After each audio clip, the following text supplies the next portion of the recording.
मन इंद्रियों के साथ देह भाव को लेकर के जो विचरण होता है, यही बंधन है।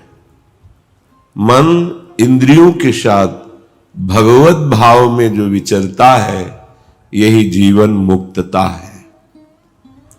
देह भाव गलित हो जाना ही साधना का उद्देश्य है। देह कुटुंब ते जाए छूट सबही विधि नातो। आंतरिक राग रहित बाहरी व्यवहार युक्त कोई फर्क नहीं।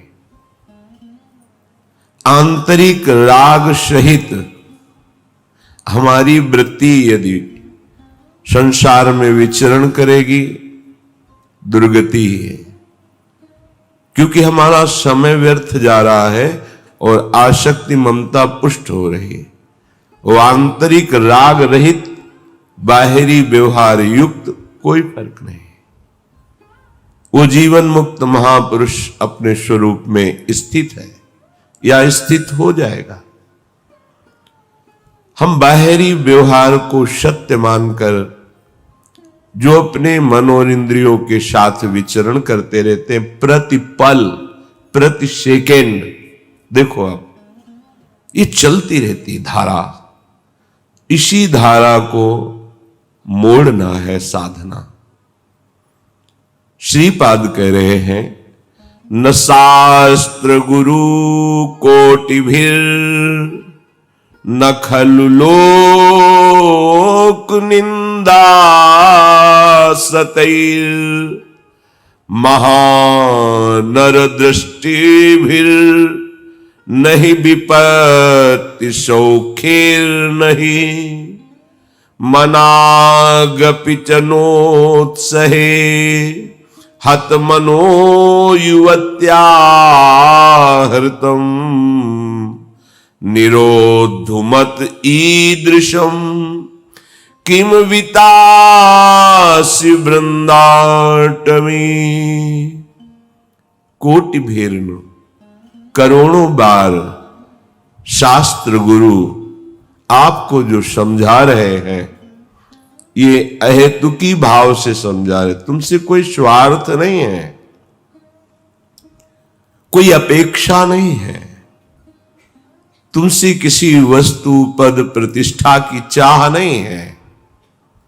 जो शास्त्र उपदेश कर रहे हैं, जो गुरुदेव उपदेश कर रहे हैं, वो आपके महासुख के विधान के लिए है। शब्दों को मानिए। अभी जिन सुखों को हम सुख समझ रहे हैं, ऊपर से सुख दिखाई देता है, वस्तुतः वो दुख ही है, क्लेश ही है, अपवित्रता ही है, अशांति ही है। न शास्त्र गुरु कोटिभिर न खलु लोक निंदा सतई। तुम्हें करोड़ों बार गुरुजन समझा रहे हैं, शास्त्र सिद्धांत बता रहे हैं, पर तुम समझ नहीं रहे हो। लोक में भी निंदनीय कार्य तुम सैकड़ों बार करके पश्चाताप करते भी हो, अब नहीं करूंगा, फिर भी तुमसे हो रहे हैं। तुम्हारी दृष्टि बदल गई है। अब इस दृष्टि को, जो बदली हुई दृष्टि है प्रकृति की तरफ, अब इसे प्रभु की तरफ करो। आपको करना होगा। बल मार्ग का उपदेश ये शास्त्र गुरु ईश्वर देते हैं, चलना आपको होगा। यदि आप सुन के अवहेलना करके इन्हीं भोगों में रत रहे, तो अब कौन सी ऐसी योनि हमें मिलेगी, कौन सा ऐसा अवसर मिलेगा जिससे हम इस मायामयी आकर्षण से मुक्त हो जाएं। हृदय की बात कह रहा हूं, समझना। बहुत बार ये देखा, कुछ ऐसी वासनाएं होती हैं कई जन्मों की, इतनी दृढ़ होती हैं कि बहुत समय तक भजन करने पर भी, ये जब तक भगवत साक्षात्कार नहीं होता तब तक ये बनी ही रहती सूक्ष्म रूप से। अगर इनको अवसर मिल जाए तो ये पूरा वृक्ष रूप हो जाएंगे। अंकुरण वृक्ष रूप बनना देर नहीं लगता इसमें। बहुत बार प्रयास करने पर वो वासना अपने द्वारा नष्ट नहीं की जा सकती, ये देखा है। उसके लिए गुरुदेव के चरणों में, आराध्य देव के चरणों में मन से बार बार त्राहिमाम बोलकर रोना पड़ता है। ये अंदर की बात कह रहे, आगे चल के देख लेना। आर्त भाव से रोना पड़ता है, प्रभु हार गया, क्या करूं, कैसे करूं। चाह नहीं है पर वासना है। ये एक अजीब स्थिति साधन काल में देखी गई। मन से पूछ रहे तुम्हें चाह है, नहीं, पर अंदर वासना है। बड़ी अशांति का अनुभव होता। कैसे दूर होगी, क्या किया जाए। जो करना चाहिए वो तो करके हार गया, फिर भी वो जब हार गया तब पूरी दृष्टि प्रभु के चरणारविंद की तरफ गई। पर धैर्य पूर्वक, ये अनुभव की बात कहते हैं, बहुत काल तक तुम्हारा विश्वास, तुम्हारी श्रद्धा, तुम्हारा धैर्य टूटना नहीं चाहिए। कि हमने सैकड़ों बार प्रार्थना की, इतने वर्ष से मैं जल रहा हूं लेकिन मुझे शांति नहीं हुई, मेरा विकार नष्ट नहीं हुआ। धैर्य, ये शब्द याद कर लो। धैर्यवान रहना, विचलित मत होना, परिणाम में बिल्कुल निर्विकार हो जाओगे। पर वो कितना समय लगेगा ये प्रभु जाने। वो एक सेकंड में भी हटा सकते हैं। और अभिमान यदि गलित नहीं हुआ है तो कुछ समय भी लग सकता है, जलना पड़ेगा, अभिमान गलित होगा। जब आर्त भाव से पुकारोगे तब निर्विकारता की स्थिति प्रभु दे देते। फिर विकारी भोगों के बीच में रहने पर भी कोई विकार का खेल नहीं हो सकता, कोई भी इच्छा ही स्फुरित नहीं होगी, वासना ही नहीं है, चाह ही नहीं है। ये बहुत धैर्य से सुनो ना, ये उपासकों के लिए कह रहा हूं। आपके अंदर साधन भजन करते हुए वासना दिखाई देगी, आपको आकर्षण दिखाई देगा, उसमें दम नहीं है। वो तुम्हें परास्त नहीं कर सकती, केवल भयभीत करती रहेगी। वो भी हमारी शरणागति में बड़ी सहायक होती है, क्योंकि सब साधन करने पर अहम पुष्ट नहीं होने देती। क्या अभी देखो ये है ना, क्या अंदर से प्रश्न, क्या ये मलिन वृत्ति है ना, तो किस बात की साधना, क्या साधक हो। तो हे नाथ, अब मार्ग दूसरा नहीं, सहयोग किसी से नहीं, अपनी बात किसी से नहीं कहना। प्रार्थना है, समझ लीजिए, आंतरिक बात कह रहा हूं। अपनी स्थिति की बात किसी से नहीं कहना कि आपके हृदय में कौन सी वासना कितना स्फुरित हो रही, किसी से भी नहीं, किसी से भी नहीं। और धैर्यवान रहना, विचलित मत हो जाना। उस वासना को बढ़ावा देने वाली कोई भी दृष्टि, वार्ता, चेष्टा मत करना। और कितना भी समय लग जाए, अपनी आस्तिकता नहीं हटनी चाहिए, विश्वास नहीं हटना चाहिए। बिल्कुल निर्विकार हो जाओगे, बिल्कुल। यह गुण साधन ते नहीं हुई, तुम्हारी कृपा पाओ कोई कोई। वो कृपा उसी को मिलती है जो आर्त भाव से बलहीन होकर प्रभु को पुकारता है, नाथ मेरे बस की बात नहीं रह गई, हर उपाय करके देख लिया। सच्ची मानिए, बहुत ये विचित्र सूक्ष्म बात है। अगर समझ जाओगे तो विचलित कभी नहीं होगे। नई अवस्था साधन मार्ग में बड़ी तीव्रता, जब देखा सूक्ष्म वासना हृदय में है, सावन का महीना था, जल पीकर सावन भर रहेंगे, देखते हैं वासना कैसे रहती है। कोई फर्क नहीं पड़ा उस पर। अन्न का त्याग करते हैं, कई वर्ष तक आलू गुड़ जो भी फलवश, कभी दूध मिल जाए, गंगा किनारे या गांव में सेव संतरा अंगूर केला, ये तो प्रश्न ही नहीं उठता, कुछ फर्क नहीं पड़ा। वो ऐसी सूक्ष्म स्थान पर बैठी रहती है अहम में कि उस पर कोई फर्क नहीं पड़ता। बड़े बड़े सात्विक अनुष्ठान करने पर भी उस पर कोई फर्क नहीं पड़ता। तभी गोस्वामी जी भी लिख रहे हैं, हौ हार्यो कर जतन विविध विधि अतिशय प्रबल अजय, तुलसीदास बस होई तबहि जब प्रभु पेरक बर जाए। बिल्कुल सिद्ध बात समझ लो। गंगा जी में खड़े होकर के आर्त भाव से पुकारते, प्रभु आप देख रहे हैं एकांत सेवन, आप देख रहे हैं संयम आहार, फिर भी ये वासना क्यों, फिर ये क्यों जला रही है? कोई उत्तर नहीं मिलता।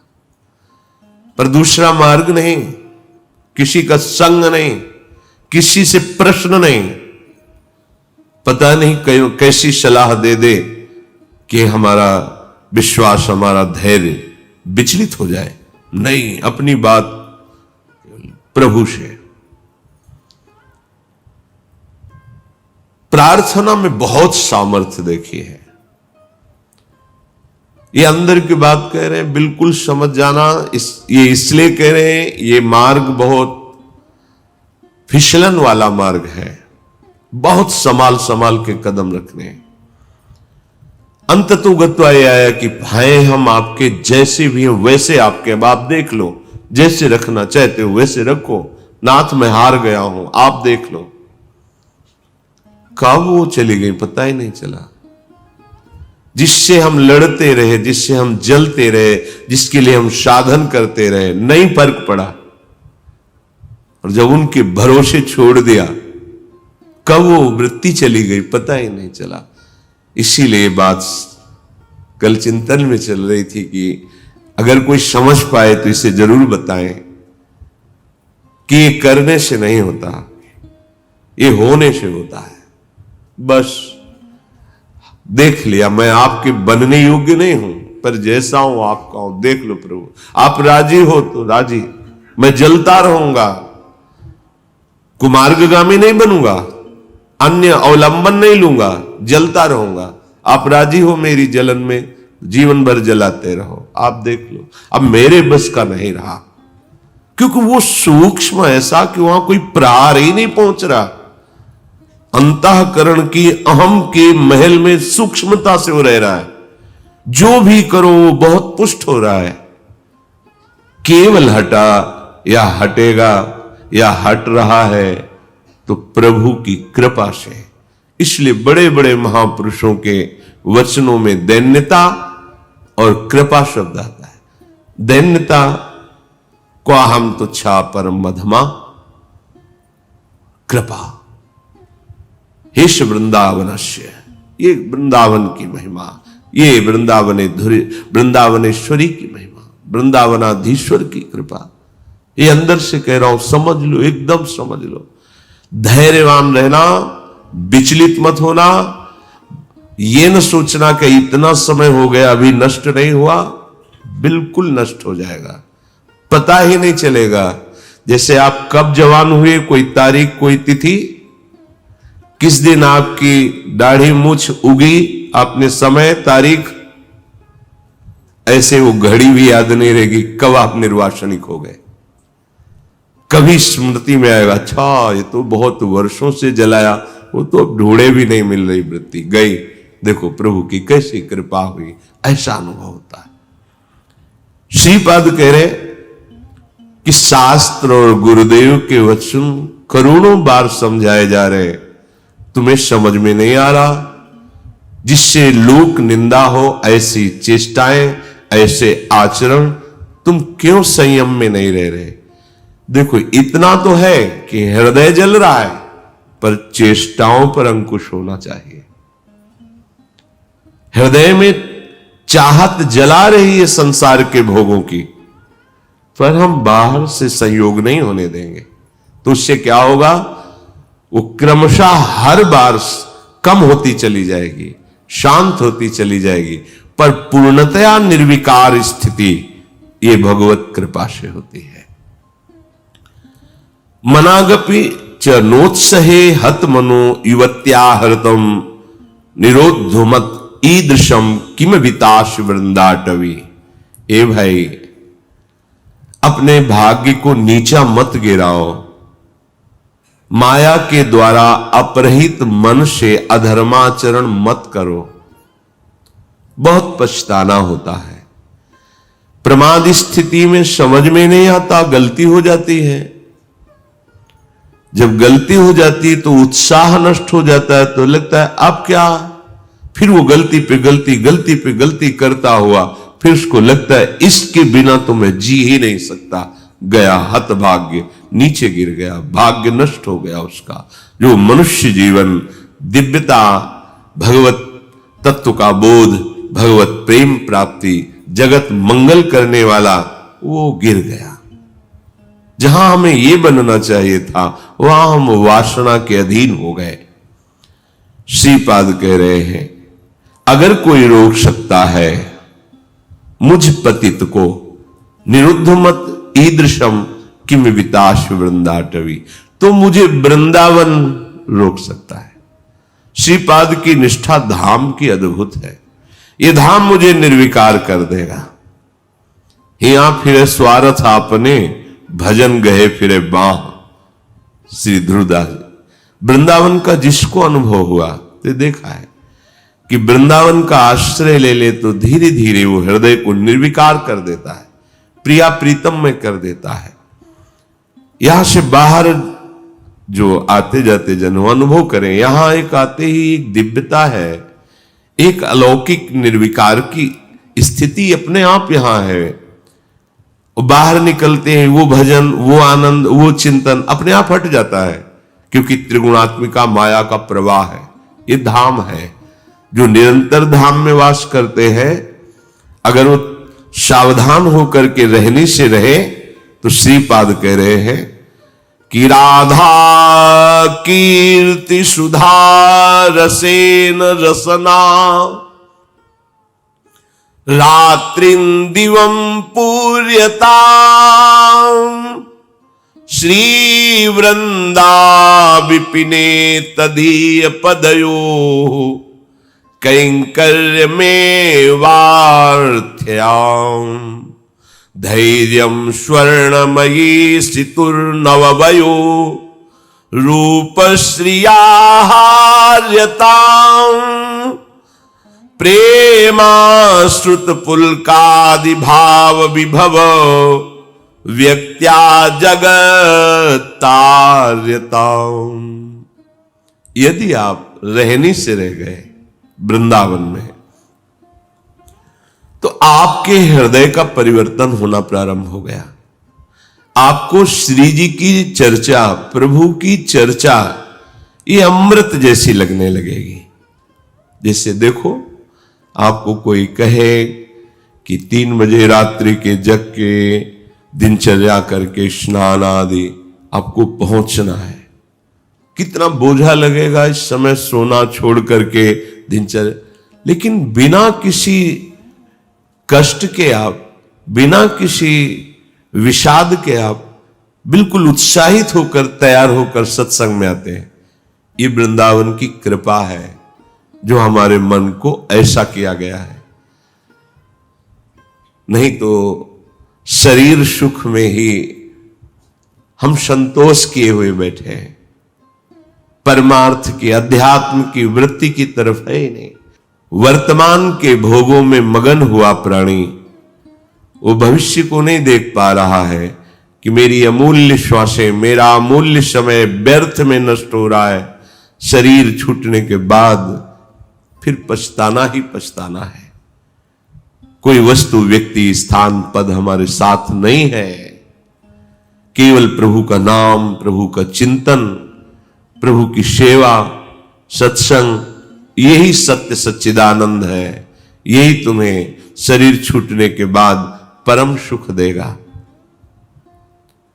देखो, लौकिक सुखों के भोगों में लोग प्राण त्याग रहे हैं। तुम्हें एक जरा सा विवेक केवल धारण करने की जरूरत है। तुम्हें खुद दिखाई देगा कि सब धोखे में जीवन नष्ट हो रहा है। अज्ञान है इसलिए नहीं समझ में आ। थोड़ा सा विवेक, थोड़ा सा ज्ञान जागृत हो तो आप वैराग्यवान बन जाएंगे अंदर से। यदि आपको प्रभु की कथा वार्ता अच्छी लगने लगी है, बड़ी कृपा हो गई है। रोग का प्रभाव कम होने लगा है। नहीं, यह हरिचरित सुहाता नहीं है। जब हृदय मलिन होता है तो भगवत चर्चा नहीं सुहाती। राधा कीर्ति सुधा रसेन रसना, ऐसा आपका जीव का स्वभाव बन जाए। चतुराशी जी, आपका जीवन बन जाए। गुनगुना रहे हैं पद या किसी भी ध्वनि में राधा नाम गुनगुना रहे, आपकी रसना पवित्र हो रही है, आपकी वाकेंद्री पवित्र हो रही है। जब राधा राधा बोलते हैं तो ये जो रस निकलता है मुख में, ये बहुत बड़ा चरणामृत है। जैसे हम नाम का स्नान कराते तो चरणामृत होता है ना, राधा राधा राधा। तो जो अंदर ये जब हृदय में पहुंचता है तो पापों का नाश करता है। राधा राधा राधा राधा राधा, ये तो जो निकला ये महान चरणामृत है। हृदय में जाकर पापों का नाश करता है, ये अकाल मृत्यु का नाश कर देता है। राधा नाम जपने से अकाल मृत्यु नहीं होगी, ये चरणामृत जा रहा है। राधा नाम अभी प्राण छूट जाए श्री जी को प्राप्त होगे, जिसका नाम वहीं धाम में पहुंच जाओगे। राधा नाम चल रहा है, कोई तुमसे भूल चूक हो गई, असत क्रिया हो गई, तत्काल भस्म हो जाएगा, उसका दंड नहीं भोगना पड़ेगा। इसका मतलब ये नहीं कि हम उत्साहित होकर पापाचरण करें, नहीं। कोई असावधानी, कोई त्रुटि, तत्काल वो जमा नहीं होगा, जाके कर्म वो जमा नहीं होगा, उसी समय भस्म हो जाएगा। विशेष है तो उसी समय आपको दंड मिल जाएगा। आप चबेटा लगा, गिर गए, आपको ठोकर लगी, अब कुछ हुआ, तत्काल शरणागत के लिए हिसाब आगे नहीं रखा जाता। तत्काल जलन हुई, तत्काल कोई चोट लग गई, तत्काल कोई कटु वचन बोल दिए, हृदय जला, शांत, वो पाप नष्ट। रात्रि दिवम पूर्यताम, पूरा समय जो जागृत का है, प्रभु की महिमामयी लीलाओं को गुनगुनाते हुए, श्रवण करते हुए। देखो कितना बढ़िया कलयुग की कृपा है। आप अपने घर में सत्संग चला के रख दे, पूरे कार्य करें, वो वातावरण भागवतिक और शब्द सत्संग के पढ़ रहे हैं। जैसे एकाग्रता पूर्वक सुने तो और अच्छा है, पर भजन करने में मन भागता है। अगर सत्संग चला को और फिर भजन करो तो जब भागेगा तो दो बातें हो रही, एक तो नाम चल रहा है और दूसरा सत्संग चल रहा है, तो जा नहीं पाएगा। उसे घेरो पहले। वास्तविक जो भजन का आनंद आएगा वो तो तब खुद अपने आप फिर इच्छा नहीं होगी, ये होगा कि जो नाम चल रहा है उसी को सुने, उसी को देखें, उसी पर। ऐसी स्थिति तक पहुंचने के लिए ये अच्छा है साधन कि सत्संग चला के बैठ गए।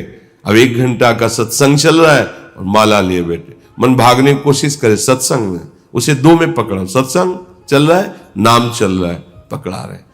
पूज्य राधा बाबा ने कहा 2 नाम चलाओ एक साथ। कितने प्रवीण महापुरुष हैं, एक तो चल नहीं पा रहा, वो कह रहे एक और अलग अलग। बाबा की अलग अलग महापुरुषों का चिंतन होता है कि जैसे हम जप रहे हैं ये नाम और चिंतन मिला रहे हैं मंत्र। अब भागेगा तो कहां भागेगा? तुझे नाम भी जपना, चिंतन मंत्र का करना है। चल रहा है मंत्र, चिंतन राधा नाम। देखो एक ही में नहीं टिकता है तो 2।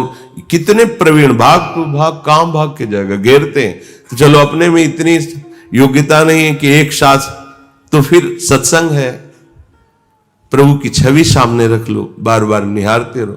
इसको डबल लगाना पड़ेगा।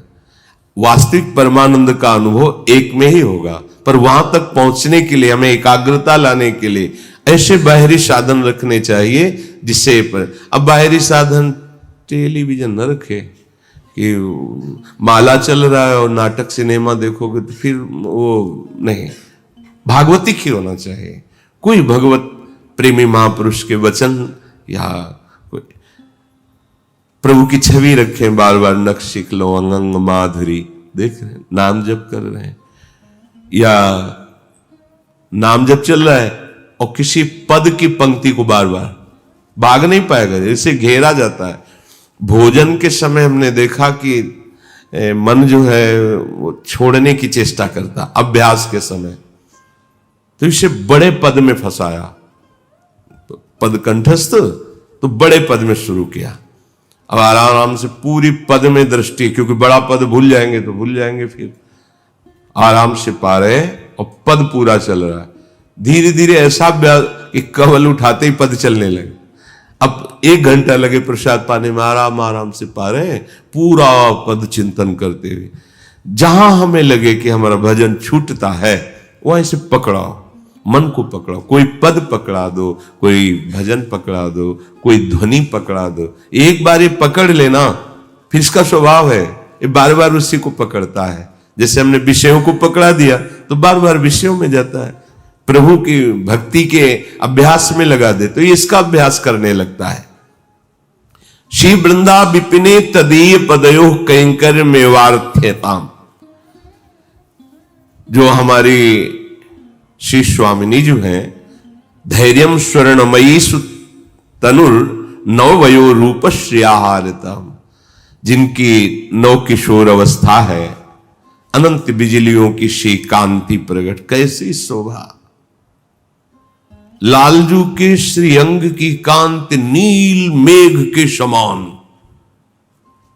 और उसको दबा करके अनंत बिजलियों की कांति लाडली जो।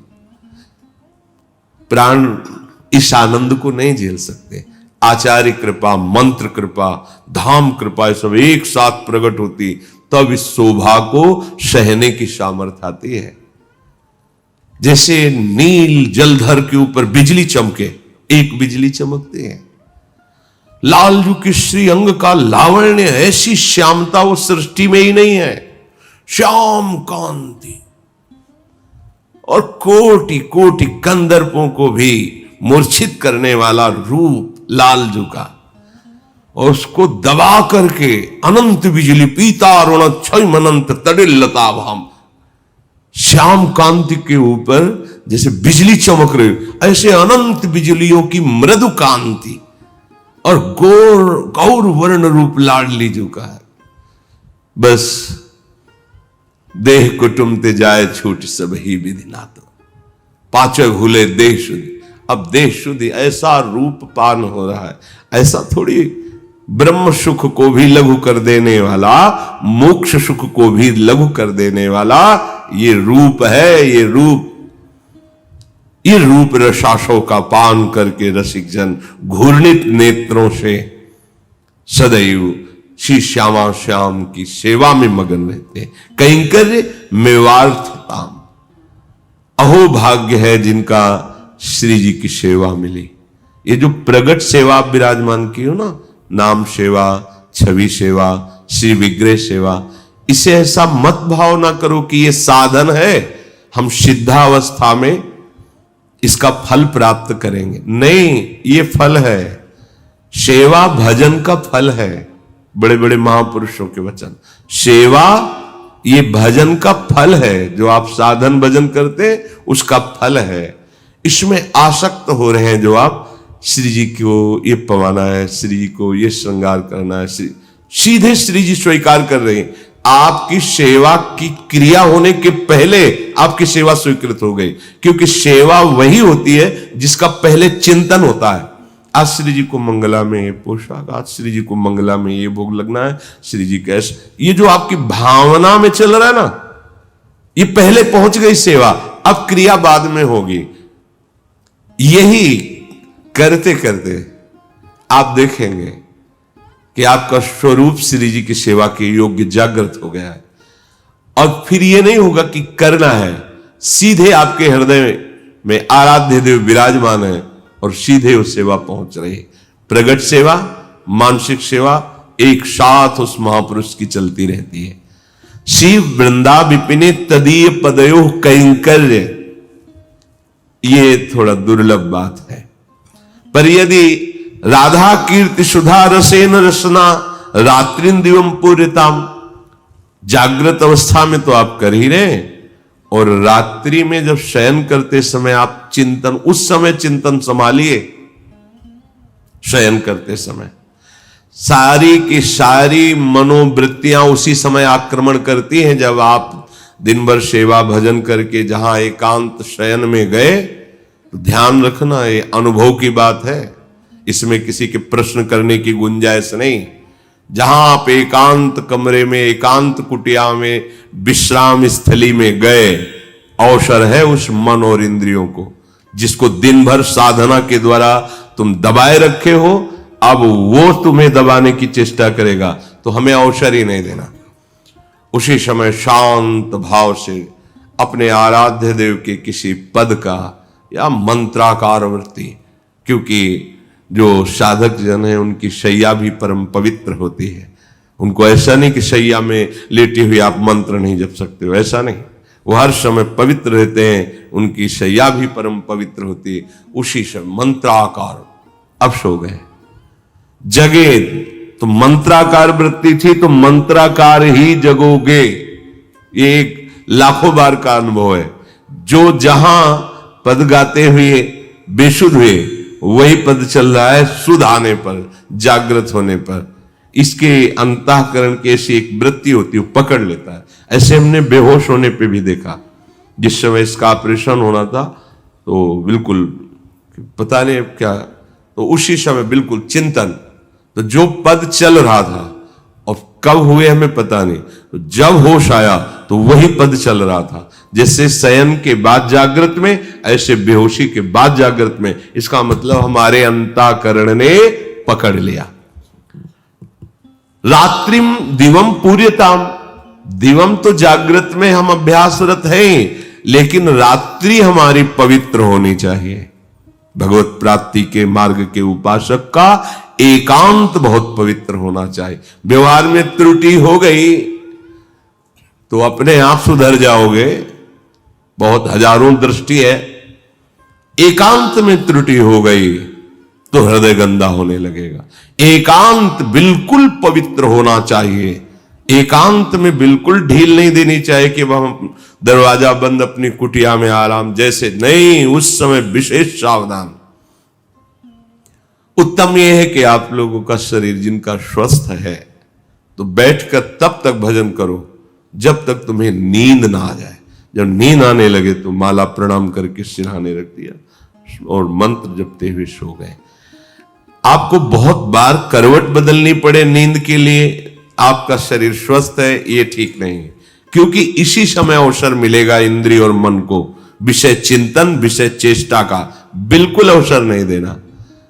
सावधान, बहुत महामहिम आनंद की तरफ चल रहे हो। रोना आएगा एकांत में। एकांत में आप बार बार प्रभु को कहोगे, जिता दिया, जिता दिया, आपका हृदय कहेगा।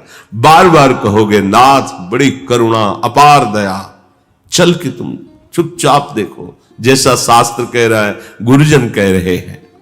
धैर्यम, धैर्यवान बनो। श्री प्रिया प्रीतम के चरणारविंद की जो सेवा है, वो जब रंग लाती है तो प्रेमाश्रुत पुलकादि भाव विभव व्यक्त्या जगत तार्यताम, शरीर पुलकित होने लगता है। अश्रु प्रवाह अपने आप होने, कोई उसमें कारण नहीं होता। क्यों रो रहे हैं, कोई कारण नहीं, स्वाभाविक ऐसे। प्रेमाश्रुत पुलकादि भाव विभव, भाव रूपी वैभव उसके हृदय में बढ़ने लगता है। दूर थोड़ी होते हैं प्रिया प्रीतम। भावोत्सवेन भजताम रस काम धेनु। अद्भुत रस, अद्भुत सुख देते हुए नेत्रों में, मन में, प्राण में, बुद्धि में, हृदय में समाये रहते हैं। आप जैसे सिद्धांत से कहा जा रहा है वैसे चलो।